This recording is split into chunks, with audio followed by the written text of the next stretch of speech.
Happy Force Awakens Friday, everybody! Yay. I'm going for round 2 of the movie. Mary and Jesse going around 1. Today's video is going to be loaded with spoilers. Oh, my shoe untied. That too.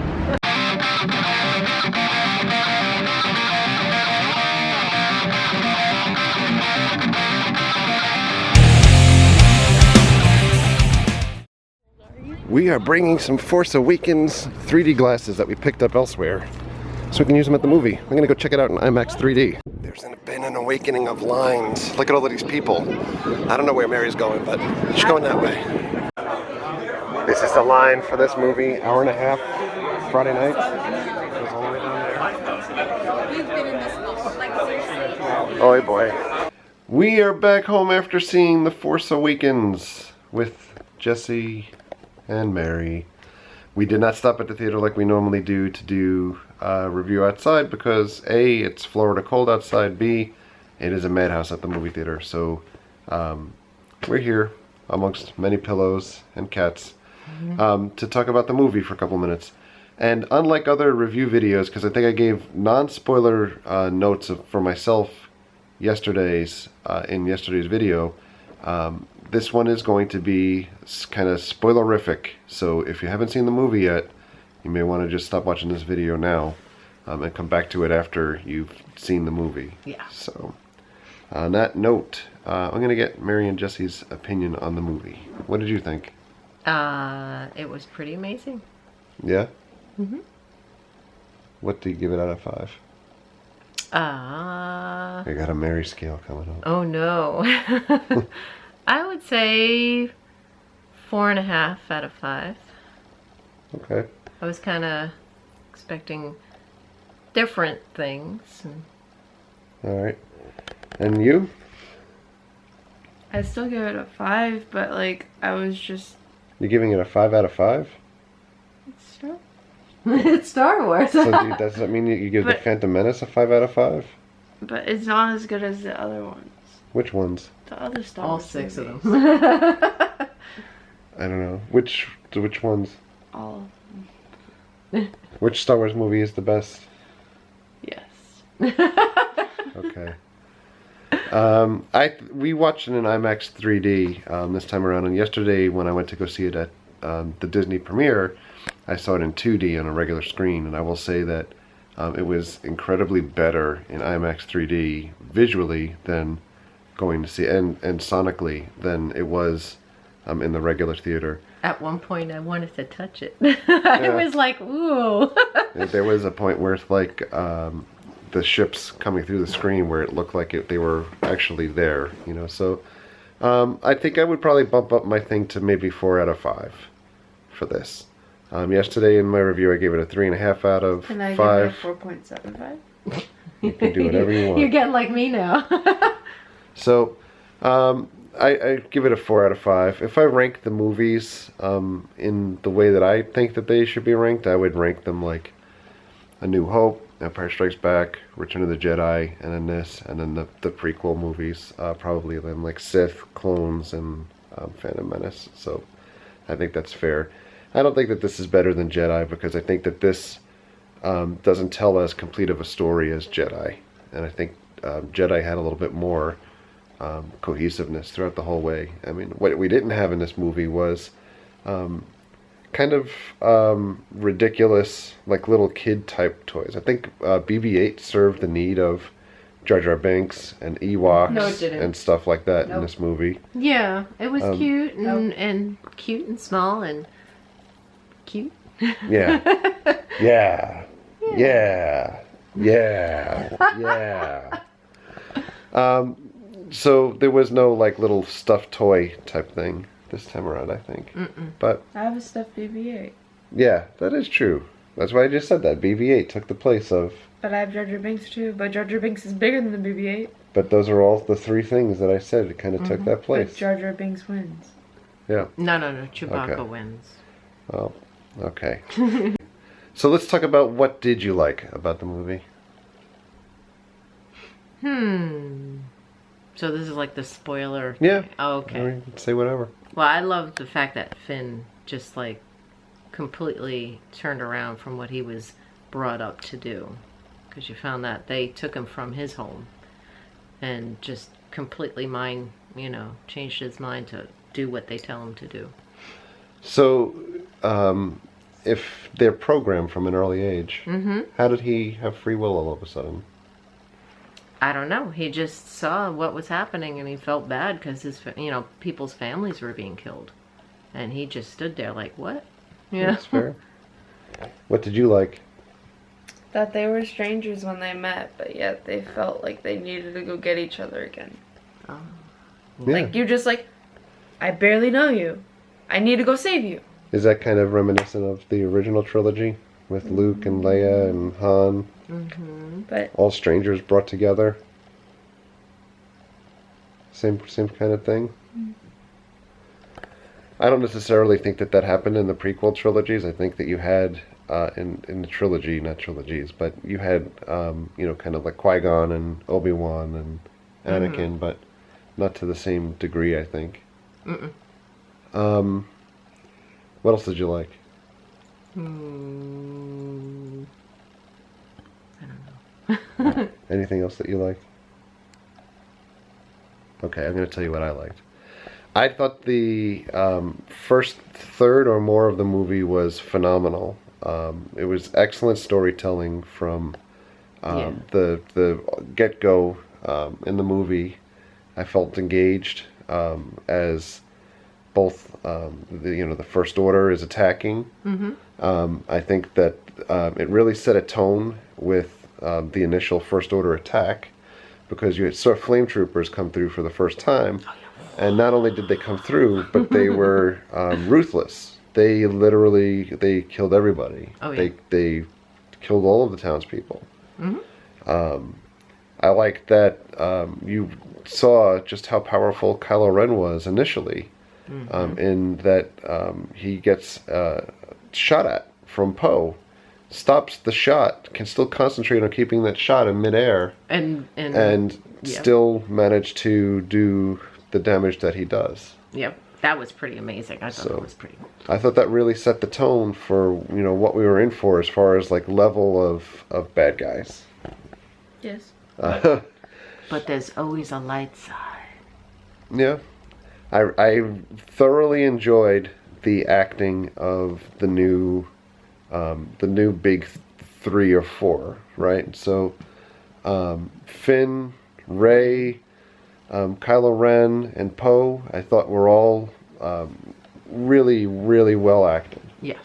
I like the fact that they're all nobodies.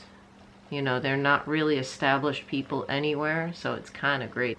So, I thought the acting from the new guys was really well done. There were minor quirks that I didn't like. I didn't like that Poe speaks like he's from Coney Island, No, and then Rey is English, and and yeah, I know. I mean, the movies historically have more of a UK type tinge to them, or European tinge. So you kind of get used to that type of accent in the films. Hearing Poe, kind of speak like he's ready to order a hot dog out of a cart. That didn't fit for me. It kind of took me out of Why his does that character. matter? I'm just saying, it was a small quirk. But it's like, if it's a whole bunch of different actors, then why does it matter how they sound? Because theoretically, they're all from kind of the same place. Yeah. But doesn't that make the film different then? Yeah. The whole point of making a new Star Wars is like having different things. Yeah, you're right. So Jesse has a fair point. I enjoyed the kind of the feel for how big some of the stuff was. So when we're going in that Star Destroyer, which seemed to take forever in Jakku, whether Rey is scavenging in there or we fly the ship in there, I thought that was really well done. Where she repels down that rope, it's like, what? Yeah. Yeah, Star Tours, what are you doing here? So if you go to Star Tours ride now in either Disneyland or Hollywood Studios, that scene makes a little bit more sense now with the Millennium Falcon kind of tilting and shooting out of the bottom of it. Oh, and I thought that was so great because the Millennium Falcon was like under wraps and not being flown, and they just jump into it and don't know it's that. Yeah. So the Millennium Falcon is considered garbage in the movie, and then we understand that the Millennium Falcon has not been flown in many years, but they go inside and the lights are on in the ship. And they just go click, boom, and just start it It's up. Disney magic. Yeah, that part kind of lost me a little bit. Yeah. I like the new cast. Kind of interacting with the old cast and at least having that continuity to take us out of the old cast. The new cast killing the old cast. Yeah, well, that is one of those things. Yeah. So those were things that I liked. I really liked some of the ground battle type stuff. I liked it better than the aerial battles, because the aerial battles to me seem like just like the video game Battlefront. I was just about to say, for me watching the movie, it was like watching you play the video game. It's like... J.J. Abrams spoke a lot of practical effects while filming the movie, and I don't know, I really, really love the fact of like the practical effects from the original trilogy with model ships and old school demo type fireworks and pyro type stuff, and I didn't really get that from this movie. What else? Anything else you liked? I like the movie. Yeah. Overall, I like that it's Star Wars. It's a continuation. I like the main character as a girl. Yeah. That I think is wonderful. But so Leia was also one of the main characters too. But she wasn't the main one. Luke Skywalker was. I said it was one of the main. Oh yeah. Yeah. But I don't think Leia was as strong as Rey is. I think Leia was kind of secondary in the movies. But I feel like if you go up to someone and ask who's Princess Leia, they know who it is. Oh, for sure. So. But Rey... I mean, but I would say this, that up to this point, when people dress up as Leia, and you go to any convention, probably 7 or 8 out of those 10 Leias would be dressed up in a gold bikini from Jabba's palace, instead of a fighting character, I think this gave, there was a struggle for years that Ashley Eckstein fought for the fact that, toys should be gender neutral and girls should be allowed to be as big as fans of Star Wars as boys and stuff. And I think Rey bridges that gap. Oh, yeah. Just like I think Finn bridges that gap. When the trailer came out and people saw Finn as a black stormtrooper, there was outrage on social media. But you don't know what their other faces look like underneath any other ones because you never saw their face. Now we don't know. Yeah, well, you're absolutely right. We knew they were clones from... what's his name? From... What's his name? Yeah, what's his name? From Jango Fett. Jango Fett. From Jango Fett? Is it the infamous Jango Fett? No, it's Jango Fett. Jango, not Vango. That's what you said. Okay. Whatever. Anyway, we're getting taken out. So you knew what he looked like, but now it's a new order. So they have. But when they were filming, do you think that they had like that? No. I totally wanted to. I thought everybody was like Jango Fett. I thought it was all You're Tamara not Morrison. getting my point. Yes, we get it. But in any event, Finn is a major character. Obviously in the original trilogy we had Lando Calrissian, and in this movie we get Finn. I thought it's kind of funny that little Easter eggy type things that I thought were humorous is like where Finn takes Poe's jacket and then later on in the film he offers it back to Poe and says like, do you want it back? For those I think fanboys like myself, they kind of poke fun at the fact that when Han is kind of frozen in carbonite, or he's not there any longer, and the next thing you know, you see Lando kind of almost wearing Han's clothes flying the Millennium Falcon. I thought it was kind of funny to then say, like they include a little snippet of like, would you want it back? And he's like, no, you keep it, type of thing. So that was funny to me. I never did. Let's talk. We're going to talk about really spoiler type things, and I think that Spoilers. and this kind of ties into a bunch of things that I did not necessarily like, as big a fan as I am. Captain Phasma. We'll start off with that. They introduce, what was at least advertised as equally strong female lead for the dark side. She had a part this big. Very small part, but more importantly, we see her being interrogated, and the next thing you know, it's kind of like, oh look, there's a squirrel. They see Ray in a window in the next scene and go chase after Ray, and we have no idea what happened to Captain Phasma. No. She kind of just disappeared off the planet. Mm-hmm. I think, in just being completely honest, Jesse and I spoke about this in the car a little bit on the way here, back to the house. I think that the movie kind of feels to me like after you get past the first third or almost like a half of the movie that there was a need to try to edit the movie down because of time constraints, and a lot of stuff may have gotten left out. But And it kind of went one. the Captain Phasma stuff is a mystery to me. Like where did she go? Out of the edits. Yeah, in the bonus features. Yeah. That's where she is. Other things that kind of bothered me. The planet. With the Death Star. Yeah, I mean, how many times we got to not build the a Death Death Star? Star. Now this is Star Killer Base. And they even charm. And they Yeah. even compared it. Yeah, I mean, Well- so I'm glad that you caught that too, because as far as like Mary not being a super fan, I mean, it's just to me, it's unbelievable that they even poke fun at the fact that, well, it's another, Han is like, well, we've blown these up before. There's always a way to blow them up, and then he's like, Death well, this Star is is this this size, big. and this one's this big. This was this big. Like they went out and supersized the Death Star, but yet they still make it so that you can blow it up from the inside out. Yeah. It's so ridiculous. That's the only thing that we can think of as like the most powerful weapon. It's a Death Star. Yeah, it is. What else can they do? Like I know. now Jesse's like making me think like maybe this is the way most writers think like now. Like, wait, let's write the next Star Wars movie. What should we include in it, Jesse? Death Star. Yeah, Death Star everything. Every movie, Death Star. Death Star. No, but next movie it'll be 2 Death Stars instead of 1 Death Star. Or like make the Mickey Mouse ears out of like 2 small ones and a big one. That'd be pretty, that'd be pretty funny. So that was ridiculous.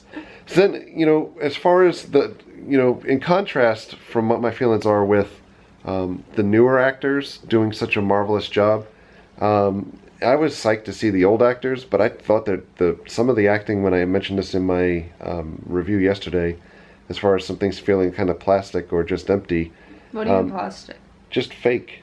It didn't seem... You're fake. Yeah. Their interaction with each other, like when he was leaving, I was like, oh, come on. Harrison Ford and Carrie Fisher, as they're talking to each other in some scenes, I'm almost, I just kept thinking, like, aren't they just reading off of, like, cue cards or a piece of paper that's on the side? Because You it was just feel totally going through the motions to me. Yeah, I didn't feel it.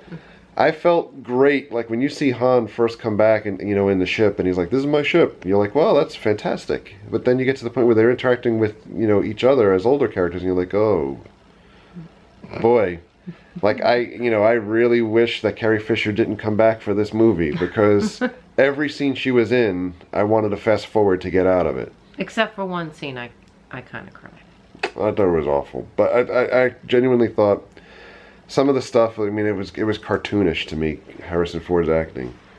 I'm glad that Harrison Ford got his wish, and they finally killed off his character. Why would that be?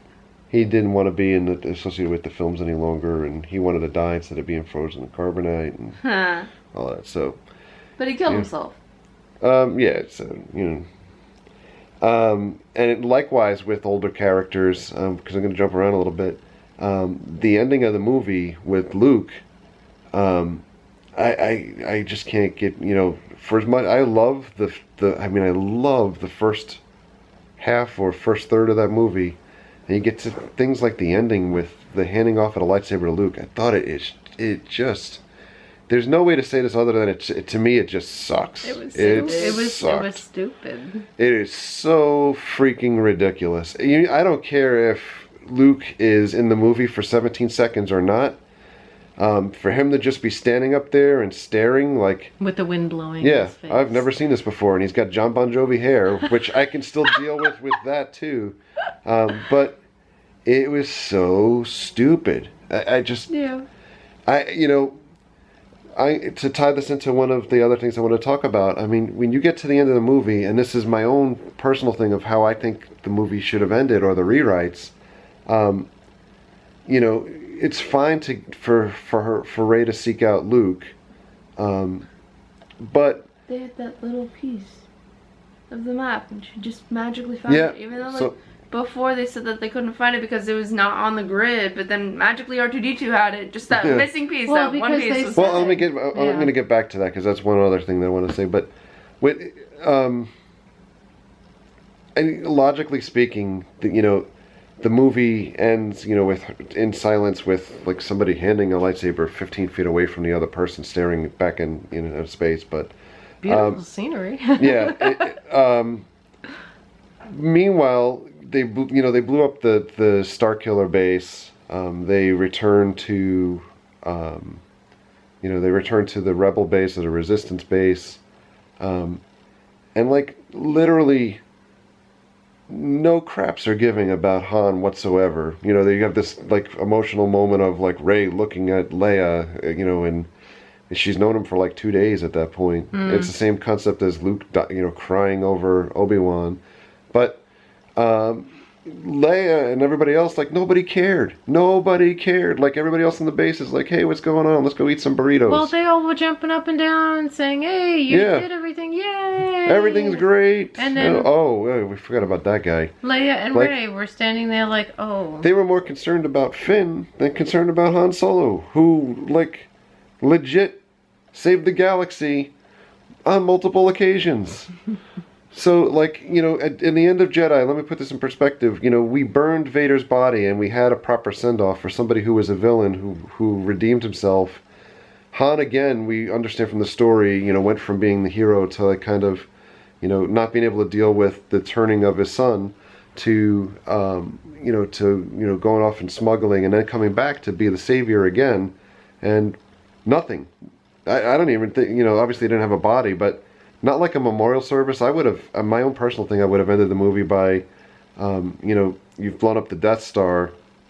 You go back to having, at least showing some type of funeral or mourning of Han, other than like, I mean, I'm the king of jump edits here. You had like a 3-second shot of Chewie with his head in his hands. I know. But it was just like, they come back and they have the whole procession in the middle of Yavins around everybody's neck, and they have the, the horns, the whole stuff. That was great. They should have had something for Han. I kind of like laughed though, because once Han Solo was like dead and he just like fell off that thing, even bother. Chewie just went on a rampage of shooting everybody, and he did it precisely. Like, I found that so hysterical. So they get back. Han is dead. Nobody cares about Han being dead. I would have shown at least some type of mourning of him, and then I would have shown like, the First Order kind of reconvening, or at least knowing like what happened, like maybe Phasma and everybody like meeting and saying like, we'll get our revenge on these guys. Yeah. And then cut to Rey, maybe going to search out things. I really feel that they felt like they needed to have Luke at the end of this movie, and they needed to have something in there. So that's why we get this Luke scene that really seemed like, way after the fact. The movie logically ended already, and we're now showing Luke. Does he just stand there all day looking off into the, like... In contemplation, yes. That's all he does. He's like, when will they be able to figure out that this little sliver of map that I gave them fits into this other map? So getting back to what Jesse said, my one of the things that was ridiculous to me, and one of the first things I said last night after the movie, after we did the non-spoiler thing, was, so R2 has had this map inside of him all this time, and basically it just had this chunk missing out of that map. Like, out of the entire galaxy of what they were serving, that chunk maybe represented, to, from what you could see on the thing, again, was, what could it be, 5, 10 planets?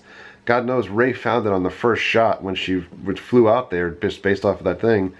If they were really looking for him, couldn't they figure out, like, oh, well, the hole in the map is, like, right here. On the schematic, it's literally, like, in this, like, square type thing. Like, hey, just fly in that area, because obviously that's the section that's missing. But then, like, they said in the beginning that they couldn't find out where this, like, where the puzzle piece was, because it wasn't that big of a place. But then she found it. Yeah. So, and the same goes for the First Order, because they knew where that they had the map, but just not that little square that fit into the map. So, the other piece that Jesse was saying, when Chewbacca all of a sudden can hit like a dime from a mile away with with his gun, when he Han was dies. angry. Yeah, And then he just blew up the side. I found that so really funny. they place all of these charges that are all over the place, and he's standing in the middle of like where the charges go, and then Chewbacca, who has fingers now, presses the charge button, and everything blows up around him. Like, I thought he was dead. I was like, oh, this is... I was like, dude, Chewbacca's... when I saw it last night, I was like, Chewbacca's dead, because he, like, in an act of selflessness, He wanted to sacrifice himself for this thing, and then, like, next thing you know, he's flying a Millennium Falcon. Yeah. But that didn't make a lot of sense to me either. But, so, the only other thing that I think really jumped out at me, so I'm looking down Oh, I have one thing. What? Go ahead. It was when the Death Star, it exploded. We had this conversation in the car, and like Captain Phasma. No. Oh, General Hux. Snoke tells Hux Snoke tells Hux, go collect Kylo Ren and meet me. Come on over to my place. Yes, yeah. But meanwhile, Kylo Ren's just in the middle of the forest, and then when the thingy explodes, the Death Star, all you see is the Millennium Falcon and the X-Wings just like go away from it. You don't see any other ships. You don't see them leave. Yep. Mm-hmm. That's just why I'm saying they didn't have that logical ending piece. But more importantly to me, like, Kylo Ren left his helmet like on the bridge. Like, why do they build bridges without handrails on them in all these places that are so high up? Like, that's really they really haven't learned much in engineering over the last 30 years. But see, the helmet, which seems to also probably weigh about 100 pounds based off of how hard it keeps hitting everything, he left it on the bridge. Hux is told to like go collect him. So does he collect him and then somehow find his helmet on the bridge, and also pick up that sand pile? I don't know if you guys noticed that when he's interrogating Rey and slams his helmet down, and there's like a sand type bucket or pile. Yeah. It's obviously like Vader's ashes there. So, he's talking to... It was like black coalish kind of stuff. It was like bone. Yeah. Are ashes supposed to be white? Yeah. Really? Yeah, like white bone type but fragments. Evil, so I would certainly say, it's kind of weird. I guess maybe they have other people that go collect all of his stuff, but, that was one thing. The other thing about Kylo Ren that just bothered me is that, in the trailers we saw forever, like when they talk about the Knights of Ren, that empty field, or you just saw like the Knights where Kylo Ren was standing.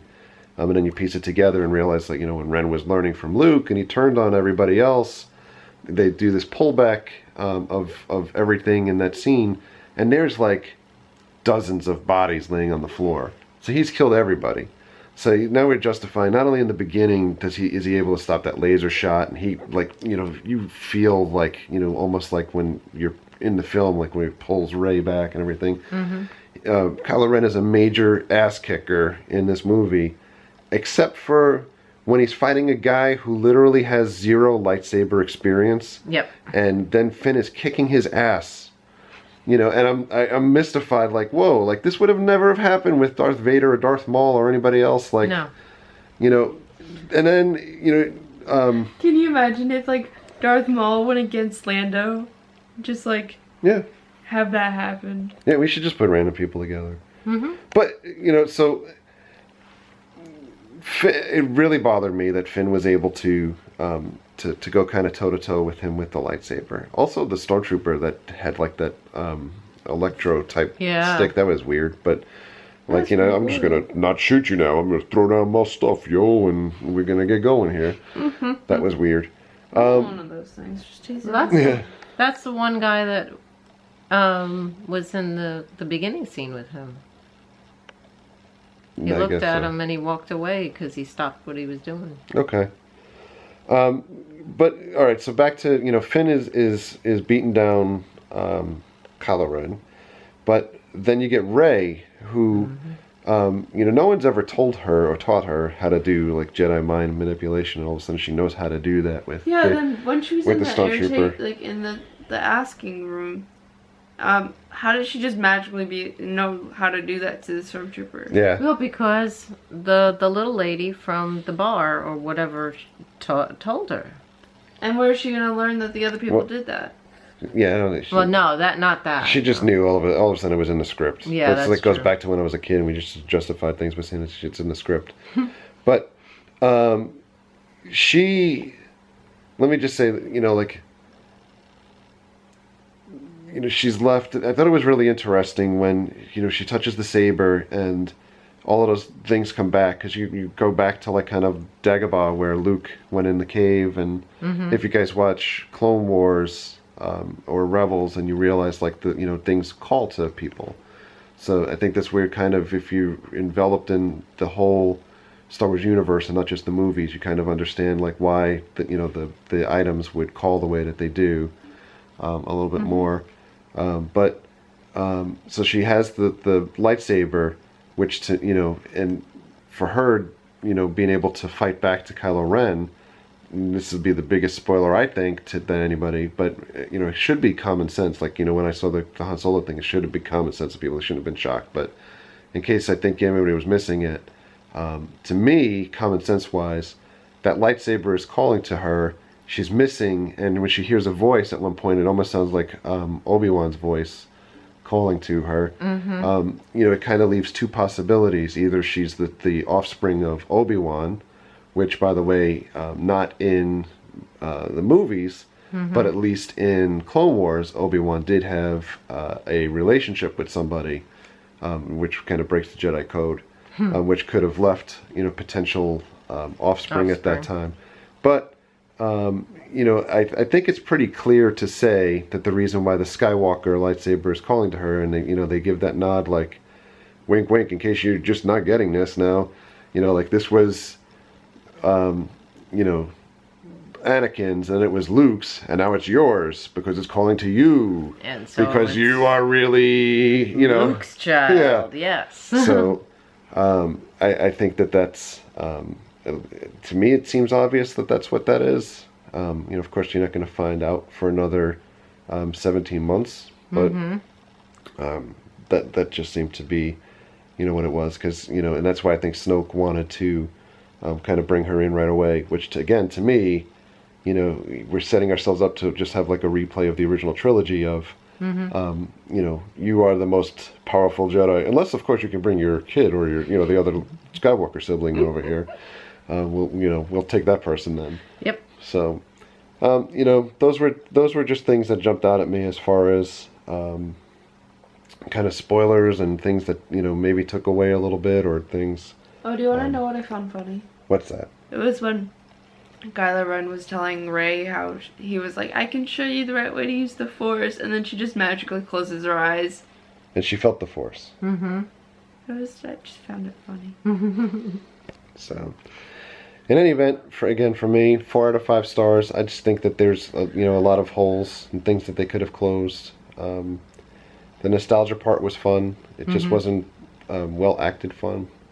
The new stuff, I'm really looking forward to this cast. Oh yeah, I can't wait. I think that they're they're going to be media darlings. I mean, this movie's is gonna blow away box office stuff all over the place. So. And I recognized a couple of people in the movie from other things too. Yeah. So Miles from Lost is. Miles, and then the fat guy who's the new Porkin. From Heroes. I mean, and this is said from one fat guy to another, but he's from the show Heroes. And yeah, he's the new Porkins.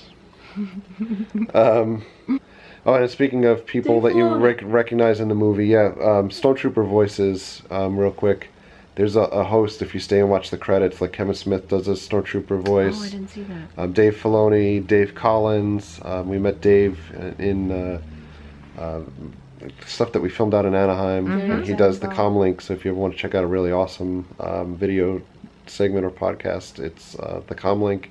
Check that out on YouTube. And who else? Jay and Silent Bob. Yeah, just said Kevin Smith. I was And and I'm sure Mary doesn't realize this too, but the stormtrooper that comes in when they're trying to interrogate, or Rey wants to free herself from being interrogated, and With the mind yeah, it gets the mind thing happening. That's Daniel Craig, James Bond, Oh, I didn't. who did yeah. kind of like an unbilled cameo role. So Oh, I didn't even recognize that. yeah, he's in the mix He was there. a sassy stormtrooper. Yeah, he's sassy. He's sassy. So, in any event, go see the movie. Go see it many times. This is the second time for me. If you go to the stores now, you can actually pre-order it already on digital. And I think if you go to the store and pre-order digital version, they have it like where you get 3 exclusive prints. You can So- get the iTunes album. Yeah, you can get the album. Of course, you can buy the album multiple ways too. Like Target has an exclusive with their stuff in it and everything too. It was a good movie. Yeah, it was good. Go check it out. So we're gonna say goodnight for now and return tomorrow to normal stuff. So thank you for all of your likes. Your comments? Your subscriptions. Treat others the way you want to be treated. Have a great night. We'll see you guys.